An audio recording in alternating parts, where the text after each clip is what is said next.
सभी लोगों को बहुत बहुत धन्यवाद।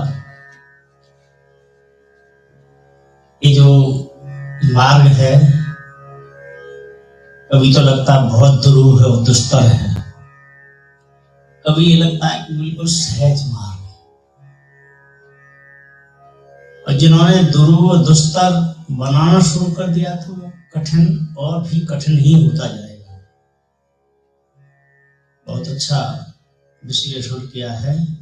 मुझे लगता है कि मेरी अंतर की जो आवाज है वो उन्हीं के माध्यम से बोल रही है। तो ये अंतर तम की बात जब बोलेंगे तो इनमें ये सारे जो लोग बैठे हैं कोई भेद नहीं है, सब में एक ही जैसा चैतन्य है। उस चैतन्य से चैतन्य को जोड़ने की प्रक्रिया है केवल, और कुछ नहीं। कैसे चैतन्य से चैतन्य को जोड़ के होता क्या है कि बहुत अच्छा कह रहे हैं कि तुम जड़ पदार्थ में खोजते फिर अरे किसी स्थूल शरीरधारी व्यक्ति को जाकर के आपने ढूंढा, उसके आश्रम गए कि ये मेरा गुरु है, नहीं हो सकता। उसको देखिए ये चैतन्य है या जड़ है। यदि वो जड़ है तो जड़ ही मिलेगा आपको, जड़ता ही मिलेगी आपको। विज्ञान में जड़त्व का नियम है, जो वस्तु जैसी चल रही है जिस अवस्था में वैसी करती रही, थोड़ा सा ठोस लगा दिया तो मोटिवेट हो जाती है आगे चल। तो बहुत बारीक विषय है और बहुत अच्छा विश्लेषण भी किया है। इसके बाद जो एक शब्द है जिसको उन्होंने बहुत बढ़िया कहा है, किसी भी साधना करने वाले व्यक्ति को भीतर की दुनिया है परेशान करती है। आपको मालूम है कि मेरे अंदर क्या क्या है। आप अगर निचले मार्ग से चढ़ेंगे, त्रिक प्रदेश से चढ़ेंगे, जिसको त्रिक प्रदेश कहते हैं, कूर्म आसन से चढ़ेंगे, तो इस यात्रा में बहुत सारे अवयव ऐसे हैं जो आपको परेशान करके रखते हैं, और कुछ ऐसे अवयव हैं कि किसी व्यक्ति को एक थोड़ा सा पुच्छल्ला मिल गया तो वो संसार को दिखा देगा ये सामने कर लिया है। उसको सत्य मत मानिए। क्यों? ये रिद्धियां सिद्धियां हैं, साधना करने वाले साधक को भटकाती हैं, जिसमें सारे सन्यासी लोग भी भटके हैं। ऐसा नहीं कि नहीं भटके हों, विश्वामित्र जी खूब भटके हैं। ये जो मेनका अप्सरा थी, वो मेनका है क्या उसको समझिए। एक पुंजस्थला है, वो है क्या उसको समझिए। एक उर्वशी है, उसको है क्या वो समझिए। एक अलम्बुसा है, वो है क्या समझिए। ये सब आपके अंदर की नाड़ियां हैं। इन नाड़ियों को जिस समय आप पहचान लोगे तो आप हड़बड़ा जाओगे। अलम्बुसा क्या थी? नाड़ियां हैं आपके अंदर की। जितनी भी सुंदरियां हैं जिनके नाम आपके यहाँ वर्णित होंगे, वो सब अंदर की भावना है, अंदर का दृश्य है, बाहर कुछ नहीं है। बाहर के संसार को भूलते जाइए, भूलते जाइए, अपने शरीर को भी भूलते जाइए। भूलने के बाद मैं केवल एक बात कहूंगा, उसके बाद पूरा समापन कर देता हूं, उसमें समझ में आ जाएगा। चतुश्लोकी भागवत में, श्रीमद् भागवत में 4 श्लोक वाले में केवल पहला श्लोक कहा है, वो भी किसने कहा? परमात्मा ने ब्रह्मा जी से कहा। यहाँ के लोकल की बात नहीं कह रहा हूं, ईश्वर ने स्वयं किससे कहा? ब्रह्मा जी को कहा। अहं देवास देवाग्रे नान्यत सत असत परम पंचाद यदि तंच पंचाद यदि तंच योग शिष्येत सो अस्म्यहम्। कभी बैठने का ढंग ये हो कि मैं शरीर नहीं हूं, वही चेतन। एक छोटी सी पंक्तियां हैं अमीर खुसरो की, हम ज्यादा गायन के माध्यम से नहीं कहेंगे लेकिन सुनाई देता हूं। जो हमारे अंदर का चेतन है, जब उसमें छटपटाहट होगी, जब जिज्ञासा होगी, चेतना जगेगी। चेतना हाँ जगाने के बाद ही चेतन मिलेगा, वैसे नहीं मिलेगा। चेतना शब्द भी बुद्धि के लिए है, चित्त के लिए है। तो इसीलिए उसको कहा, जब अंदर आया छटपटाहट आई तो उसने कहा काहे ब्याही विदेश, काहे ब्याही विदेश रे लख बाबुल में। आत्मा स्वयं चिंतन करती है, आत्मा नहीं करती है। आत्मा में तो कोई विकार है नहीं, होते नित्य है, शाश्वत है। नैनम छिन्नन्ति शस्त्राणि नैनम दहित पावका न च क्लेदयन्ता पुनः शोष्यति मारता। जब ये आत्मा इस प्रकार की है तो कष्ट किसको हो रहा है? वो कष्ट केवल तुम्हारे मन को। और मीमांसा में ये दिखाया गया है कि जो मन है उस मन में ही आधिपत्य जमा रखा है शरीर पर। मेरे को जाड़ा लग रहा है, मेरे को ठंडी लग रही है, मेरे को बुढ़ापा आ गया है, मेरा शरीर में पीड़ा दर्द हो रहा है, ये सब किसके खेल है? मन के खेल। तो मन के वशीभूत होकर के हम क्या कहते हैं? तो मेरा शरीर दर्द। और किसी व्यक्ति ने थोड़ा सा अटपटा कह दिया तो कहता इसने मेरे दिल को दुखा दिया। दिल को नहीं दुखा दिया, कभी कभी ये कहेगा कि मेरी आत्मा को दुखा दीजिए। आत्मा को दुख होता ही, तो दुखा किसने दिया? दुखा तो केवल इसलिए दिया कि तेरे मन के अंदर जो है, जब ये उन्होंने कहा कि अहंकार है, वो अहंकार आपको चैन से बैठने नहीं देता है। इसीलिए अहंकार से चैन से बैठने के लिए बहुत अच्छा भाष्य किया। अहंवास में वाग्रे, अहम माने मैं, मेरे से पहले, मेरे से पूर्व, अग्रे माने मेरे से पहले। अहंवास में वाग्रे नान्यत न धन अन्यत कोई नहीं था। सत असत परम, न कोई श्रेष्ठ था, न कोई सत्य था, न कोई असत्य था, मैं था, केवल मैं था। मैं था तो इसको उपनिषदों में थीसिस की गई। क्या थीसिस किया गया? मुंडक उपनिषद न तत्र भासते सूर्य न चंद्र तारकम नैमा विद्युतो भांति कुतो या माग्नि। बात समझिए, ये समझने की बात। जितना उन्होंने अभी आपके सामने परोसा है वो वास्तव में निचोड़ है, उपनिषदों का सार है। और जब तक उपनिषदों का सार नहीं ग्रहण करोगे, और सार कब मिलेगा? सार का क्रम है कि हमने पहले कथा कहानी पढ़ी, हमने गीता रामायण भागवत पढ़ी, हमने इसके बाद आगे वेदों को पढ़ा, वेदों को और क्लिष्ट करने के लिए, अच्छे ढंग से निचोड़ करने के लिए उपनिषदों को पढ़ा, उपनिषदों को और समझने के लिए हमने दर्शन को पढ़ा। दर्शन को पढ़ने के बाद, दर्शन को अनुभव में उतारने के बाद तब मैंने मीमांसा करना शुरू किया। ऐसा भी आपने बोला था, वो जरा उसका हिंदी बता रहे हैं, उसी की हिंदी चल रही है और कुछ नहीं चल रहा है। अहमेवास में वाग्रे, मेरे से पहले कोई नहीं था। आप ये समझिए, सूर्य निकलने से पहले जो चमकता वो मैं हूं। बच्चों की किलकारी में हंसने से पहले जो मुस्कुराता वो मैं हूं। फूलों के विकसित होने से पहले जो विकसित होता वो मैं हूं। दुनिया में जागने से पहले जो जागता वो मैं हूं। और सोने से पहले जो सोता है वो भी मैं ही हूं। जब वो ही सब कुछ है तो काय को भटक रहे, क्यों अंधेरे में हाथ पैर मार रहे, क्या आवश्यकता है?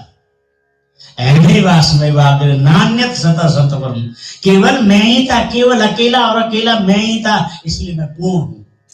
तब ये उपनिषद ईशावास्यम उपनिषद में मंगलाचरण दिया, पूर्णमदः पूर्णमिदं पूर्णात् पूर्णमुदच्यते। मैं थोड़ा गणित दर्शन के आधार पर आपको थीसिस करता हूं।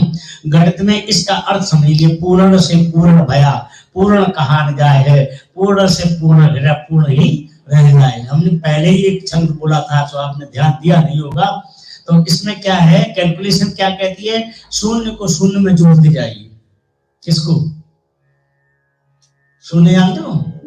शून्य माने जीरो नहीं, आकाश में आकाश जोड़ते जाइए। शून्य को केवल आपने लिमिटेशन में मान लिया कि शून्य माने शून्य, जीरो है, जीरो नहीं। आकाश में आकाश पुरोते जाइए, आकाश में आकाश मिलाते जाइए। और कितने आकाश बने थे देखे किसी ने क्या?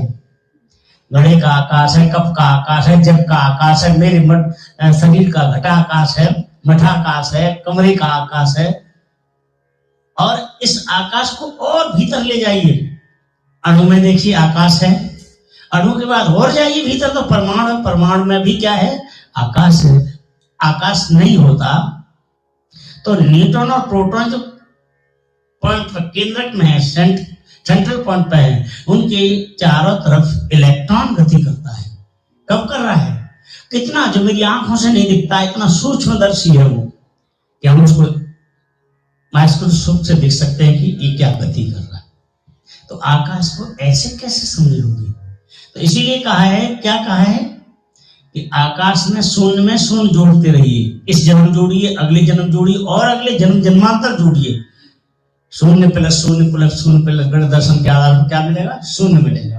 घटाना प्रारंभ किए, शून्य में से शून्य गया, शून्य में शून्य गया, क्या बचेगा अपने पास? शून्य बचेगा।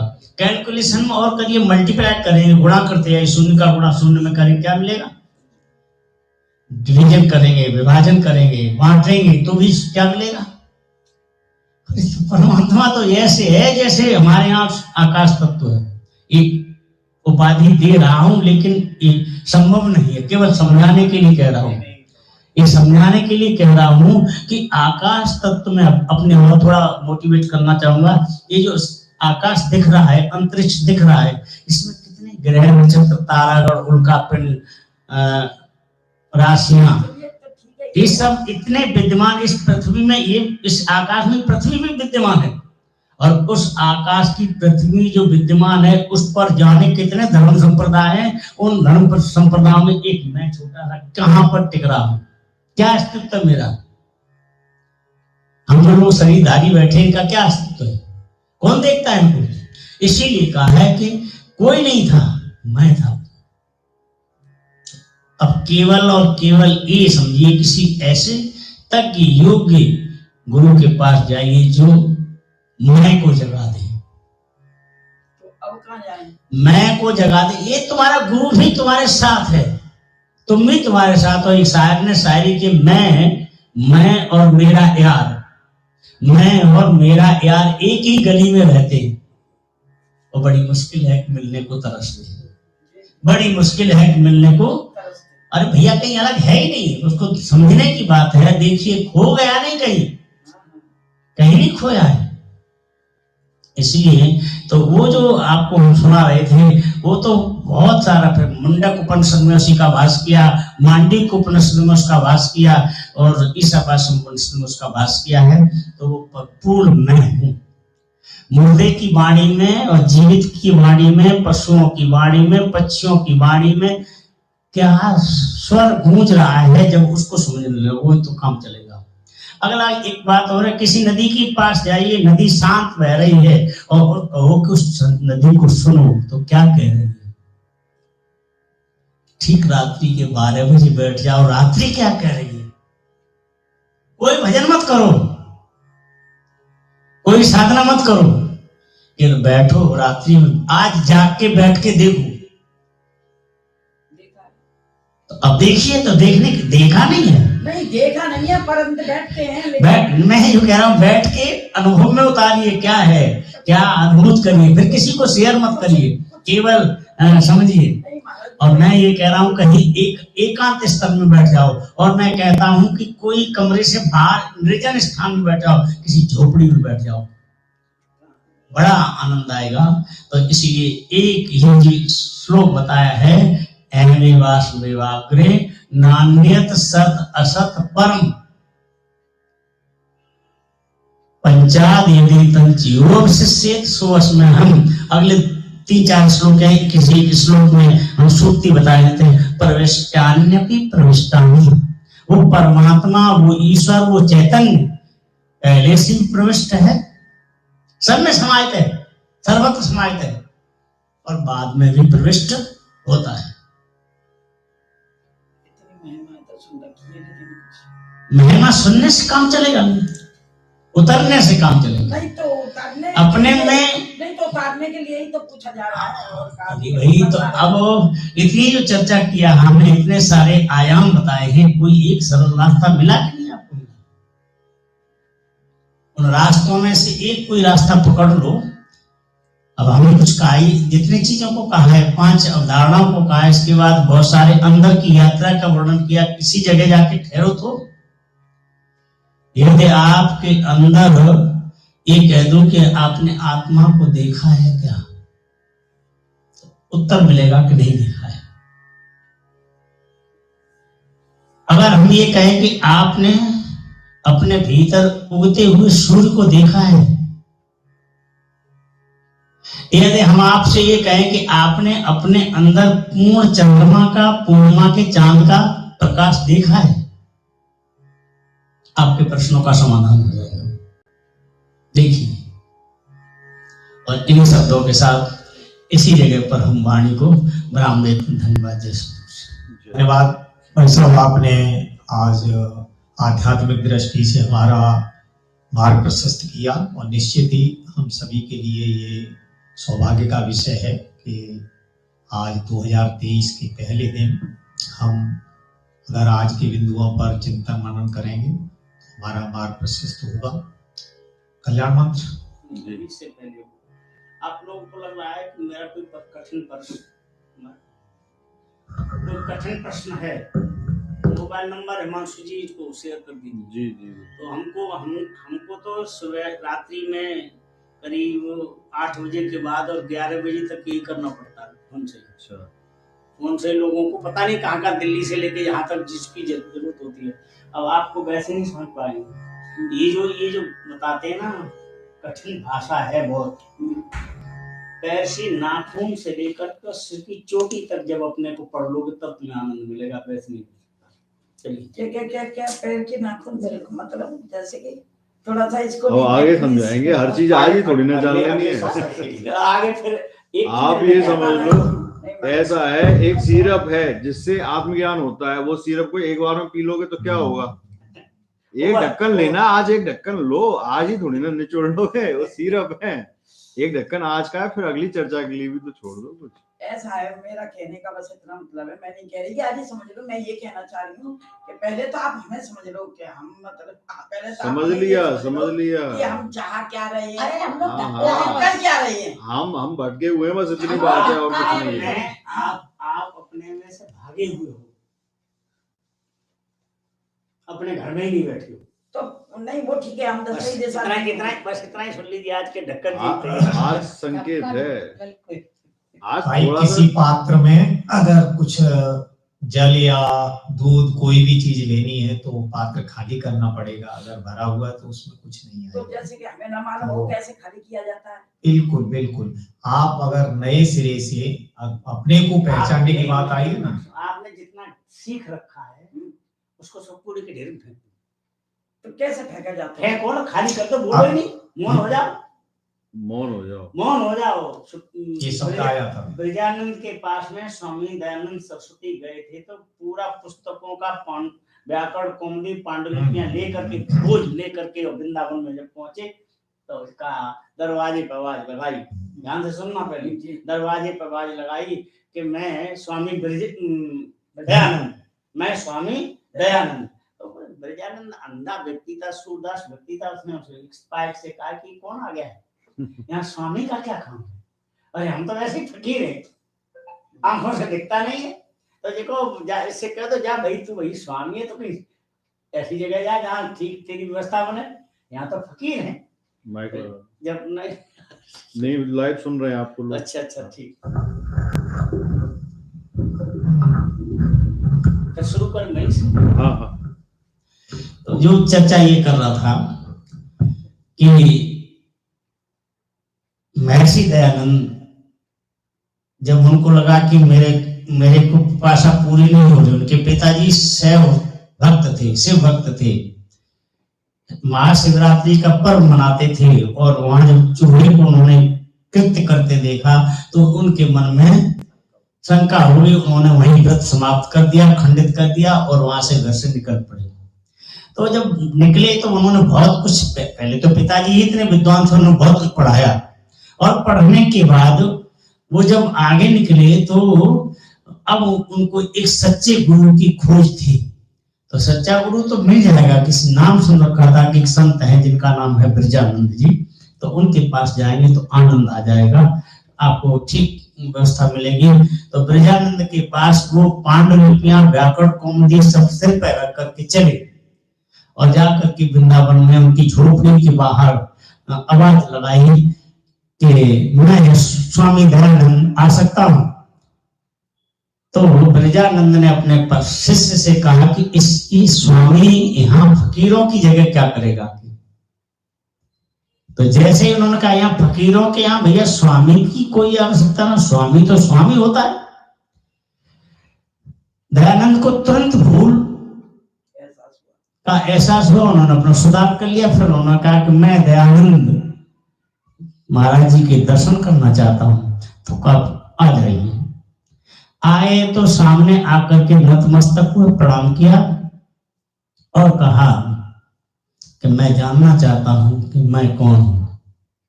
अब ध्यान से सुनिए, मैं जानना चाहता हूं कि मैं कौन हूं। हमने सारा पांडुलिपियां, व्याकरण, कौमुदी सब कुछ पढ़ रखा है। तो उन्होंने कहा कि तेरा हृदय मजबूत है, तेरा दिल मजबूत है, मेरे कहने को मानने के लिए तैयार है, समर्पित है, तेरे अंदर समर्पण का भाव है। महर्षि दयानंद का जी सर बहुत पूर्ण रूप में आपके प्रति प्रगाढ़ श्रद्धा है, पूर्ण विश्वास है, आप कहेंगे मैं वही बात मानूंगा।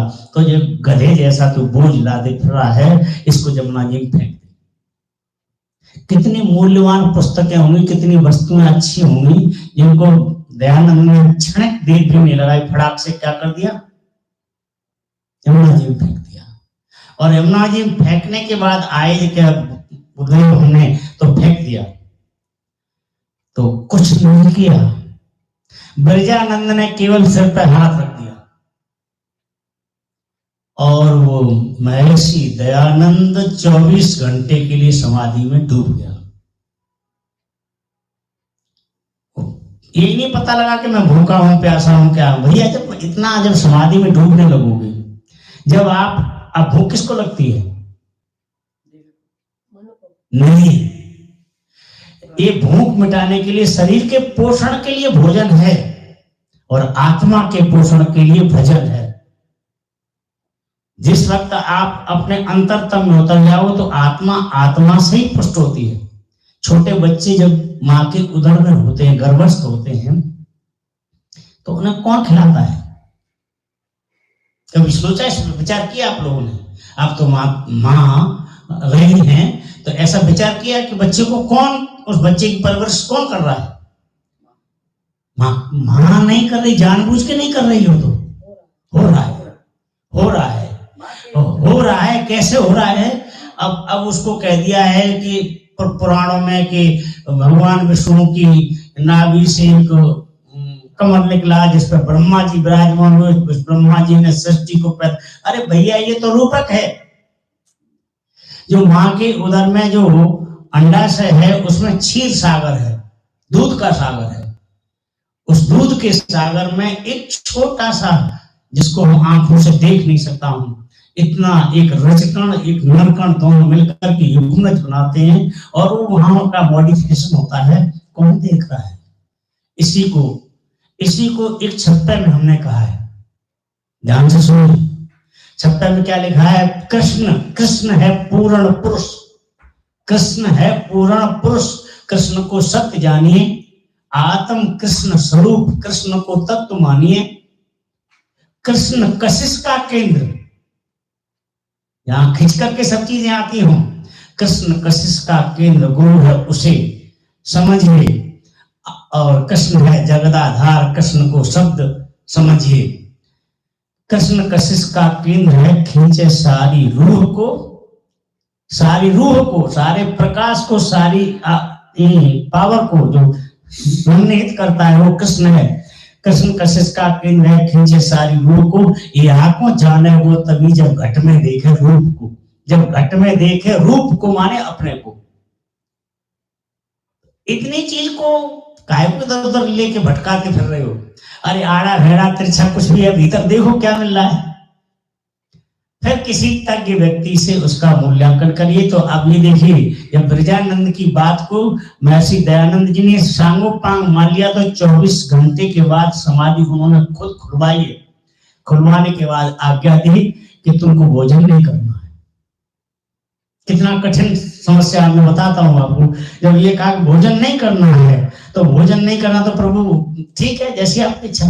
फिर लगा कि ये बिना शरीर के साधना भी संभव नहीं है। तब ये कहा कि यहाँ हाट लगती है, मंडी लगती है अनाज की, उस मंडी में जाओ, वहां अगर कहीं चने के दाने मिल जाए तो बीन के लाओ, या कहीं गौओं ने चनों को खा लिया हो, उनकी गोबर में चने के दाने मिलते, उनको बीन के लाओ, तो उसको कहते सिला।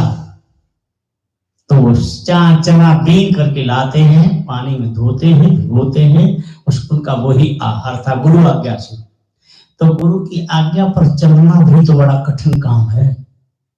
तो इसलिए हमने सब लोग वो भी यही कह रहे हैं कि समर्पण करिएगा।